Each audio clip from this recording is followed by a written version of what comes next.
Hello friends, welcome to Richu's Kitchen. இன்னைக்கு நம்ம கிச்சன்ல புடலங்கா பச்சைப்பயிறு இந்த காம்பினேஷனை வச்சு சப்பாத்திக்கு ஏத்த மாதிரி ஒரு சைட் டிஷ் ரெசிபி தான் பார்க்க போறோம்.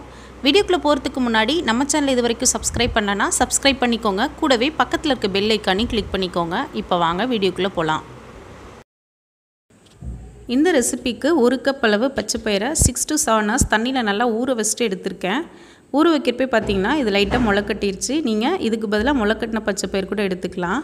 இது கூடவே ஒரு 2 மீடியம் சைஸ் புடலங்காயை இது மாதிரி கட் பண்ணி எடுத்து வச்சிருக்கேன். காரத்துக்காக ஒரு 3 பச்சை மிளகாய், ஒரு 10 பல் பூண்டு தோல் உரிச்சிட்டு எடுத்துர்க்கேன். இது கூடவே ஒரு 2 தக்காளியை கட் பண்ணி எடுத்து வச்சிருக்கேன். நீங்க பயிறு வந்து ரொம்ப நேரம் ஊற வச்சாதான் நம்ம காய் கூட சேர்ந்து குக் பண்றப்போ ஈவனா குக் ஆகி வரும். அதனால தான் ரொம்ப நேரம் ஊற வச்சிட்டு எடுத்துர்க்கேன்.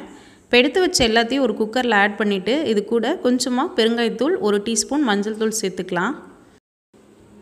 சேர்த்துட்டு காய் மூழ்கிற அளவு மட்டும் தண்ணி ஆட் பண்ணிக்கோங்க.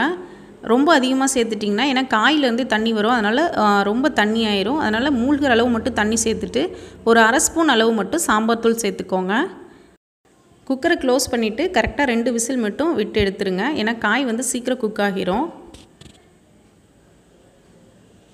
இப்போ 2 விசில் விட்டு எடுத்தாச்சு. பார்த்திங்கன்னா தண்ணி எதுவும் இல்லை, கரெக்டான ஸ்டேஜில் இருக்குது. நம்ம இந்த ஸ்டேஜில் தண்ணி வேணும்னா ஆட் பண்ணிக்கலாம். நீங்கள் ஆரம்பத்திலே தண்ணி அதிகமாக வச்சிட்டிங்கன்னா ரொம்ப தண்ணி விட்டுரும். இப்போ இதுக்கு தேவையான அளவு உப்பு ஆட் பண்ணிக்கலாம். எல்லாத்தையும் நல்லா மிக்ஸ் பண்ணி விட்டதுக்கப்புறமா இதுக்கு ஒரு மசாலா ரெடி பண்ணிக்கலாம். ஒரு 1/4 மூடி அளவு தேங்காய், ஒரு 1/2 ஸ்பூன் அளவுக்கு ஜீரகம் வந்து ரொம்ப அதிகமாக எடுத்துடாதீங்க. சேர்த்துட்டு இதை நல்லா பேஸ்ட்டாக அரைச்சிட்டு இந்த காயில் வந்து நம்ம ஆட் பண்ணிக்கலாம். ஆட் பண்ணிவிட்டு ஒரு 2லேருந்து 3 கொதி விட்டுடலாம். இந்த ஸ்டேஜில் உங்களுக்கு தண்ணி வேணும்னா நீங்கள் வந்து ஆட் பண்ணிக்கலாம். ஆட் பண்ணிவிட்டு நல்லா கொதிக்க விட்டுருங்க. இந்த காய்க்கு பதிலாக நீங்கள் சௌ சொரக்காய், அதுக்கப்புறம் பீர்க்கங்காய் இதெல்லாம் வச்சு கூட நம்ம ட்ரை பண்ணலாம். அதுவும் ரொம்ப நல்லாயிருக்கும். இது வந்து நம்ம நார்மலாக கூட்டு செய்கிறது போல தான், ஆனால் பாசிப்பருப்புக்கு பதிலாக நம்ம வந்து இது மாதிரி பச்சைப்பயிறு வந்து ஆட் பண்ணி செய்கிறோம். இது வந்து புளிக்குழம்பு, வத்தக்குழம்பு, அதுக்கப்புறம் வெரைட்டி ரைஸ் இதுக்கெல்லாம் ரொம்பவே நல்லாயிருக்கும். சப்பாத்திக்கு இது போல் ட்ரை பண்ணி பாருங்கள். டேஸ்ட் வந்து ரொம்பவே நல்லாயிருக்கும். இப்போ எல்லாம் நல்லா கொதிச்சிருச்சு. இந்த ஸ்டேஜில் இதுக்கு தாளிப்பு விட்டுடலாம். ஒரு கடாயில் ஒரு 2 ஸ்பூன் அளவுக்கு எண்ணெய் வந்து ஆட் பண்ணியிருக்கேன். எண்ணெய் நல்லா காஞ்சதுக்கப்புறமா இதில் கொஞ்சமாக தாளிப்பொடகம் வந்து ஆட் பண்ணிக்கலாம். உங்கள்கிட்ட தாளிப்பொடகம் இல்லை அப்படின்னா நீங்கள் நார்மல் கடுகு, அதுக்கப்புறம் கொஞ்சமாக ஜீரகம் சேர்த்துக்கோங்க.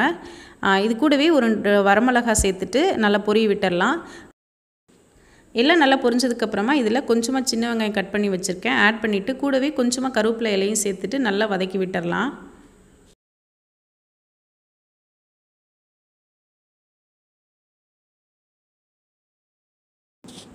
இப்போ எல்லாம் நல்லா வதங்கினதுக்கப்புறமா நம்ம ரெடி பண்ணி வச்சுருக்க கூட்டில் ஆட் பண்ணிக்கலாம்.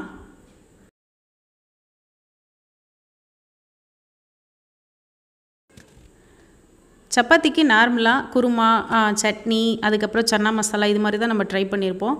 பட் இந்த கூட்டு வந்து சப்பாத்திக்கு ரொம்பவே நல்லாயிருக்கும். கண்டிப்பாக ட்ரை பண்ணி பாருங்கள். எல்லாம் நல்லா மிக்ஸ் பண்ணி விட்டதுக்கப்புறமா கடைசியாக கொஞ்சமாக கொத்தமல்லி இலை வந்து தூவிக்கலாம். இந்த வீடியோ உங்களுக்கு யூஸ்ஃபுல்லாக இருக்கும்னு நினைக்கிறேன். யூஸ்ஃபுல்லாக இருந்துச்சு அப்படின்னா சேனலை மறக்காமல் சப்ஸ்கிரைப் பண்ணுங்கள், லைக் பண்ணி ஷேர் பண்ணுங்கள். தேங்க்ஸ் ஃபார் வாட்சிங். தேங்க்யூ.